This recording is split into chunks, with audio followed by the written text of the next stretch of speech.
they look at depreciation, they look at all this stuff. I'm saying what, the money that came in to the money that went out, we've had a surplus the last 2 years. I understand that. I'm just. Come to the budget meeting and you can see. We have not had answers from your budget meetings. He We puts have it been up on there. the wall. All you gotta do is look at it. Okay, we're going to move on here. These are some things to talk about. Oh, Mike, you have something to say about this. Okay. Arden, I think we're confusing what the positive cash balance is versus what was budgeted. We've been over budget 3 audits in a row, 2014, 2015, 2016, for a total of $305,000. I have the audits, if you'd like to see them. It may take me a little bit, I've got a pile down there. But, I mean, so I think we're talking about 2 different things here. We are generating positive cash flow at the end of each year, but we are overspending. And that's what the auditor was citing us for, that we were not meeting our budgeted amount for that year. We were over, and it's quite a sum. It's $305,000. That's not, you know, that's $100,000 a year. So I disagree. I mean, I think the auditor is correct, and the budget states that the audit states that the budget was missed 3 years in a row, $305,000. That's some clarification there for you folks. And again, I'm going to try to move on here this is a question I think that is, we were talking about many of these are subjective. Well, voting is subjective. We make a choice based on the information we have. It's not objective.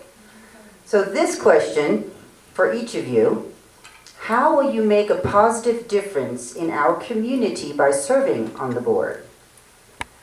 You want to start, Mike? You can start with Brent. You can start with me. I mean, if somebody else wants to start with this. Would you like to start? I think Mike's ran out. He's run out a little bit. He needs to regroup. So, Brent, can we start with you this time? Sure. Well, I'll stay out of jail.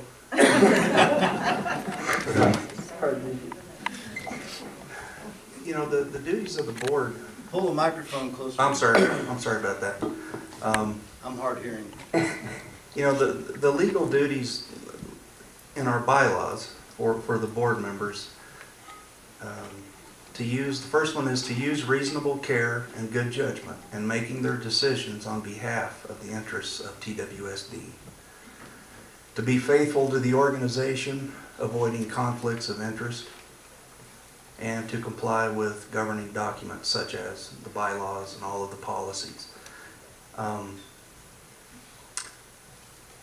So how I would benefit the community is, one, I would, you know, carry out the duties of myself as a board member to the standards that is expected and is articulated here. And I would, you know, I offer up my experience with water systems and management, and I would work with the other board members, you know, to further TWSD and meeting the goals and the needs of the community. You know, because what the bylaw says is that all members of the board of directors shall conduct the district's business within the standards applied to a governing body acting collectively and in a majority to serve the public. So collaboration with your fellow board members is essential to act collectively in the interest of TWSD. And I've you know, been working in the water industry for a long time, but also regulatory compliance in those other areas, and I would help tie that together and work with management to come up with some new tools that would help things to be more transparent. I'd solicit input from people. There's a variety of ways of doing that. Surveys are one of them. And feed that information to the board and to management, and really work hand in hand to make things better. What really impresses me about some of our board members is how hard they work. I mean, it's an unpaid position, but some of them work hard for the community, just because they love the community. There's no other reason to do it. Now, for some, it's a question of, well, I don't live here full-time, so how can I be effective? You know, working on issues during the week, and then the board meetings are on Saturday, so I can come to all of those. But I am limited as compared to someone who is, you know, retired and living here. What's important for the voters to do is consider the mix that's on the board now. You know, you look for a mix of talent, of experience, any attributes that are important to you. And you ask yourself, you know, which candidate or candidates fit into that board, the existing board, and bring something to the table that they need. And vote your conscience, you know. But, you know, I just have a heart for the community and for the water system and for management. I've been in management a long time, and it's hard. And I think that we need to work hard to build the trust back up between the people and the district, and I know I can do that. So. Thank you, Brent. Now, B. Well, I offer to obey the bylaws as written, to try to improve on the things that I think have been, you know, done either wrong or not to the standard. I will be volunteering to help and work hand in hand with the board and other board members. And of course, try to be involved with the community and see what their needs are, and try to help out as much as I can with my expertise in management. If they need to, you know, need help, volunteer in the office, whatever they need to alleviate some of the pressure that the staff has.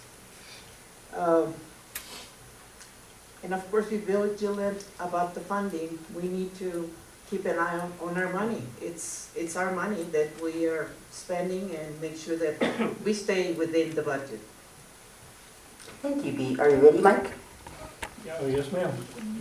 So how would I make a positive difference in the community by serving on the board?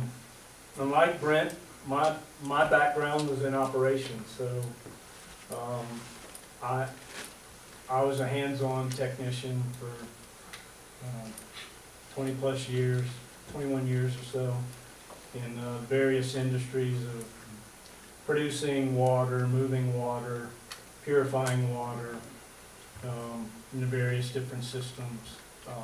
So I think I can be very helpful to the community, and from that respect. I do think that a board member isn't just a 2 or 3 meetings a month. It does require some time in the field. It does require some time poring over some documents. I mean, I've learned a tremendous amount of things about the water district that I didn't know just in the past several months of trying to study documents and looking over the system. So, and I'm willing to do that. I like to serve the public. Up to this point, I've tried serving people, love my neighbor as myself. I've served people on an individual basis in this community, and I'd like to, you know, still do that, but I'd like to maybe branch out a little bit and serve in helping the TWSD. But I do think that we need to spend a good bit of time as board members actually being involved in the processes, not managing them, but being involved, learning what we can so we can assist.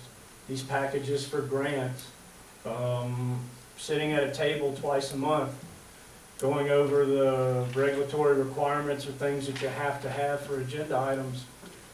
You're just a lot more aware and prepared for making decisions if you actually are spending time with the workers, with the office personnel, and learning as much as you can about the TWSD, and that's my commitment to anyone who would choose to vote for me, is that I will put in the time to serve the community.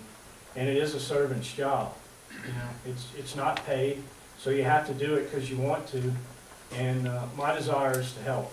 And so that's kind of where I'm at, where I think I could be a positive influence on this position. Thank you. Thank you, Mike. Now, you know, the next question appears to me have already been answered. The next question I had, someone had asked, why should someone vote for you? I believe that you three have adequately given information as to why someone might vote for you. So I'm going to ask you, this is kind of a question that's dear to our hearts, because I think there are some people that like to play golf. When I moved here, people said, oh, you're on the golf course, do you play golf? And I said, no, but I'm taking up archery, so those golfers better watch out.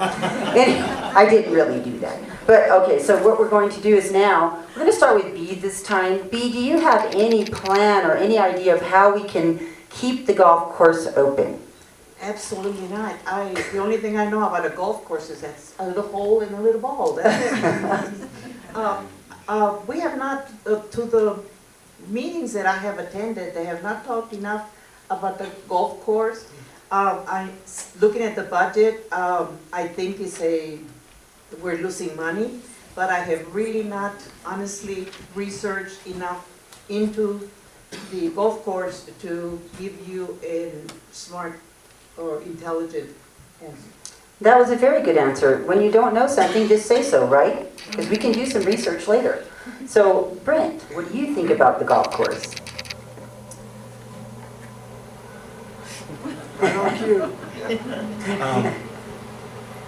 So I read an article the other day, and golf across the country is having fewer and fewer people play it. Nike has stopped making golfing equipment, some other companies also. Apparently, a lot of the millennials aren't into it, right? They're into their phones, and that's about it. And physical activities usually are at the bottom of their list. But for a community like Timberon, I think it's great to have a golf course. It's beautiful. You know, the views are awesome. So I had this crazy idea, and not all of my ideas are top shelf, I'll tell you. But I lived in California for a while, and the part I lived in had many golf courses, but then also vineyards. And they really complement each other. And because vineyards they're pretty, you know, they're nice to look at. So I read a little bit about vineyards and winemaking, because I don't drink wine, but you got to have soil that drains off quickly. The best wine, the best grapes come from places where you've got a lot of sunlight and temperature changes night to day. Well, we've got all of that. You know, why can't we look at some New Mexico wine companies and see if they'd be interested in leasing the undeveloped land that's up there? The irrigation system's already there. Lease them the land, sell them water, and let them make it beautiful. I think that would explore that, and then take that revenue, put it into the golf course. Quite interesting, Brent. I think there are some people that enjoy a little bit of grape. So, Mike, do you have an idea about the golf course? That is one of the most difficult questions that we have before us, and I think that might actually be a workable idea. We just got issues with late freezes here that Yeah. kind of just come out of nowhere. But I mean, we're going to have, the point being, we're going to have to think out of the box about saving the golf course. It's a beautiful place. The property I have in Unit 17, when I drive down, that's all I see. And it is truly beautiful. And but the challenge is, we are a water and sanitation district. And water is our primary thing that we have to focus most on. And so there's a lot of other ad hoc items that are kind of tacked on to the water and sanitation district that we have to spread all of the money around to these other entities. And the golf course is one of those entities that is a huge draw if you were to restore it properly. We're currently spending anywhere between $30,000 to $50,000 a year on the budget for a golf course. And that, golf course managers all over the place would probably fall out of their chair if you told them that was going to be their budget for the year. So there's a lot of challenges. They're doing the best they can. They give as much money as they can to it, but it's kind of a subject that past boards, because of its difficulty and the sensitivity with some people on the mountain about it, they haven't dealt with it. They haven't chose a time to do something with it. But time is kind of the essence about it, because it's not getting any better. And 30,000 to 50,000 each new consecutive year doesn't buy as much as it did the previous year. We have issues with maintenance equipment. I had an opportunity to go look at the maintenance barn a little over a month ago.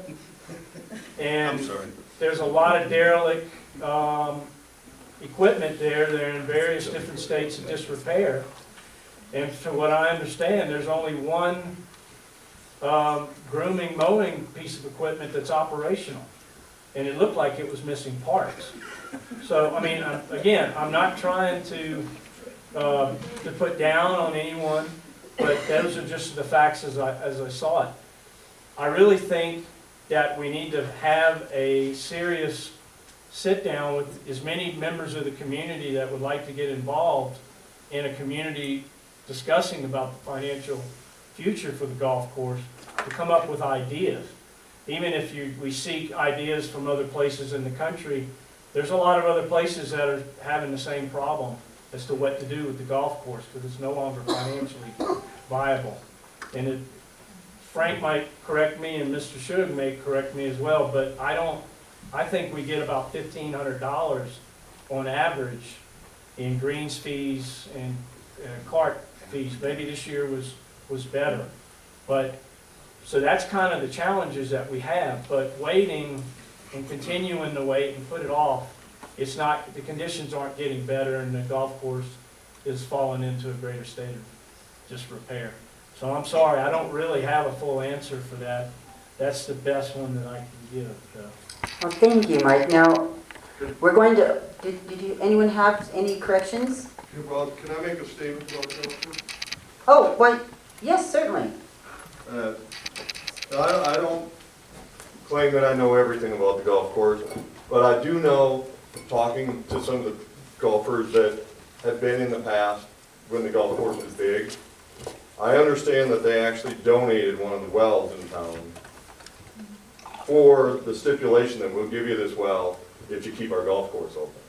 Oh. So if you're saying that we should close the golf course, No, they didn't say you that. better have it in line. No one has said that. Yeah, okay, I'm No just one, saying. no one has said that. As I said, I don't want it to be closed. What'll happen to my backyard? Take it off the stand. what's that? Take it off the stand. I'm just saying that, I think that the better way to deal with this is looking at the back nine, where you can use it like a vineyard or something. But we really need to research this before we move forward with anything. Agreed. Agreed. Thank you. What is your name? What is your name? RH. Oh, I'm sorry. I'm sorry, the format was stand and deliver your name and your statement and question. So, My name is R.H. Sherman. I live on Pawhuska. I'm a current resident. thank you.